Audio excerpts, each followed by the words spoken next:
someone else like he did. Okay? 5. Go ahead, say them for me.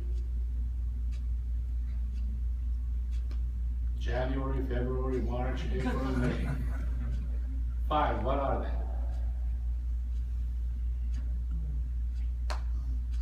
You see, I guarantee you that they know it, but when you're picked, you lose it right away. No, we can't ask you again. You're too smart. We need someone who has no brains. This one I didn't count. You know it? That's why I said he's smart. Well, go ahead. Hajj, Salah. Which one you do first? You go to Hajj and then you come to Salah, or you pray, right? Okay, Salah, Hajj. Sadaqah. You mean Zakah? Zakat. And Ramadan is fasting.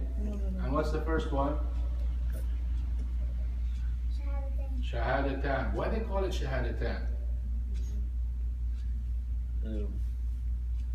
Oneness of Allah and the Risala of Nabi Sallallahu Ahsan. Do you think they understood that? Speak English, bro. Shahadatan. First Shahada. What is Shahada? What's the meaning of Shahada? Naam? God is one, and Hazrat Muhammad Mustafa is the prophet of. That's explanation. What is Shahada linguistically? Witness. Ashhadu an la ilaha illallah. English. Yeah, witness. Witness. You testify, you witness. It's like you've seen it, you know it, you have no doubt about it. Testify. How many testification you have? 2. What's the first one? Allah subhanahu wa ta'ala is the one who deserves what? To be worshipped alone. To be worshipped. But there are other gods that they're being worshipped. Sah? So he's not the only one being worshipped. So what's the difference between that worship and the other worship? He's the one that's supposed to be worshipped. He's the one that's supposed to be worshipped. Supposed to be worshipped. In a different word, deserves to be worshipped. You can worship whatever you want to worship. They don't deserve your worship. Why they don't deserve it? Because they're all going to be makhluk wa khaliq. And because they're created, and He's the Creator. You sound good. Because He is the one who created us. If they can create you, or they created you, then worship them. Nothing can be worshipped or deserve to be worshipped because they're not the Creator. They are the one who, Allah subhanahu wa ta'ala is the one who created you, so He deserves your worship.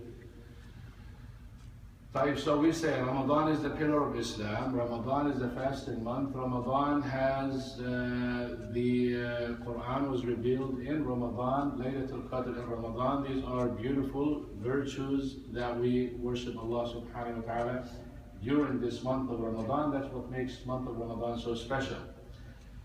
Every time, let's take the Quran from that. The Quran, anything that Allah subhanahu wa ta'ala created, in particular the things that we're supposed to take care of. If you take care of things, they're there for the life that Allah subhanahu wa ta'ala designated for it. But if you leave it, what will happen to it?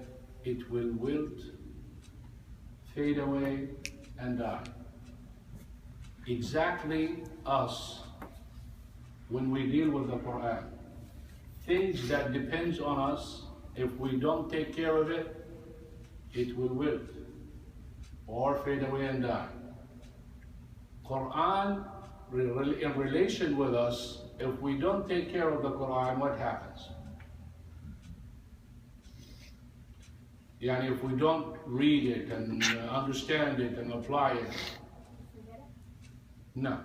Relate to the same thing that we're talking about other creations. You'll get farther away from Allah. You'll get farther away from Allah. Farther away from Allah. No, we relate to the same thing. Wilt and fade and die. Who dies? The Quran or you? You. We are the one who will fade away and wilt when we don't deal with the Quran. That's the virtue of the Quran. It's life. Life for you, life for the heart, healing for your body, for your mind, spiritually and physically and everything. That's the Quran that Allah subhanahu wa ta'ala revealed upon us. Take the Quran and deal with friends. If you have a good friend, how much you learn from that friend the first day. Let's say you learn some good things. Do you learn or you know all the secrets and everything about that good friend in 1 day, 2 days, 3 days, 4 days? It takes a lot. You really have to have a long time relationship with that friend to really know all of his secrets. Likewise the Quran. For someone who comes just in Ramadan, start flipping pages, he's not gonna know the Quran. For someone who just every now and then he opens that mushaf and reads some, he's not gonna know the secrets of the Quran. The longer time you deal with the Quran, the more you read it, the more you recite it. Picture those people who teach Quran. Daily, they're probably exposed to 6 to 8 hours reading Quran, reciting Quran, listening to Quran and all of that, and understanding and such. Every day, they are getting more and more secrets of the Quran and learning of the Quran until they die. It will never run out of things. You can probably sometimes hear an ayah, you have read it thousands, literally thousands of times, and all of a sudden you derive some understanding from it, or you hear from somebody who goes, SubhanAllah, I never thought about that. I never knew this one, I know it for such a long time. That's the specialty of the Quran. That's the miraculous nature of the Quran, that the more you deal with it, the more you know it, the more secrets you get from it. It doesn't drain out. You drain out and you sit, and the Quran keeps on giving. That's why you don't find people getting tired of it or bored of it. Because the more you know, not just simply you recite. You know the Quran, you read it, you read the tafsir, you hear to listen to people who explain it and all of that. You find yourself going, SubhanAllah, it's an amazing book because it is from Allah subhanahu wa ta'ala. Every time a person writes a book, in the first chapters or the introductory, they always try to apologize from any mistakes, from anything that they did not do right or good in that. In this book, disclaimer, except the book of Allah subhanahu wa ta'ala. Rather than doing any of that, it says, ذَلِكَ الْكِتَابِ لَا رَيْبَ فِيهِ. This is the book, there is no doubt in it. There is no mistakes in it. وَلَوْ كَانَ مِنْ عِنْدِ غَيْرِ اللَّهِ لَوَجَدُوا فِيهِ اخْتِلَافًا كَثِيرًا. Had it been from anywhere, from anyone different than Allah subhanahu wa ta'ala, they would have seen so many discrepancies in it. They would have seen so many mistakes and so many contradictions in that Quran, subhanallah. But it is from Allah subhanahu wa ta'ala. Many of us here have excuses, when we deal, why did you read Quran? Or why didn't you read Quran? Or how many did you read? I have to go to work, and I have to wake up, and I have to sleep, and I got tired, and my car broke down, and always excuses. Excuses. It is you. You want to change? You can change. You don't want to change? Nothing will happen. ضرب الله مثلا. Number 1, how many? سورة التحريم. ضرب الله مثلا للذين كفروا امرأة نوح وامرأة لوط كانتا تحت عبدين صالحين من عبادنا فخانتاهما فلم يغنيا عنهما من الله شيئا. The wife of Prophet Lut alayhi salam, and the wife of Prophet Nuh alayhi salam, prophet, not Hasan Khalil, prophet. Can you imagine a wife lives with a prophet hundreds of years and a disbeliever? Miraculous miracles supported with the prophet and still a disbeliever? Nothing? Someone she's married to, someone she loves, someone who has so much knowledge and connected with Allah subhanahu wa ta'ala could not convince her? Why? Because she doesn't want to change. They don't want to change. The same way with us. We always find excuses, but in reality, if you really want to change, you change. Look on the other hand. وَضَرَبَ اللَّهُ مَثَلًا لِلَّذِينَ آمَنُوا إِمْرَأَةَ فِرْعَوْنَ. The wife of Fir'aun, Fir'aun is no more bigger tyrant and oppressor than him. Someone who said, I am God, his wife became a believer and among the best of the believers. Subhanallah. Why? Because she wants to change.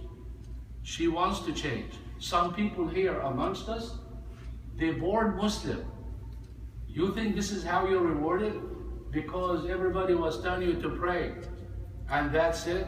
And when you become 15 years old and you can think and you can reflect and you don't use your brain, you think Allah subhanahu wa ta'ala wants a customary prayer that traditional or something because your parents are praying or you're fasting without intention, without knowledge, without understanding. That's not the prayer Allah subhanahu wa ta'ala wants. Why do you think nothing or hardly anything works for us?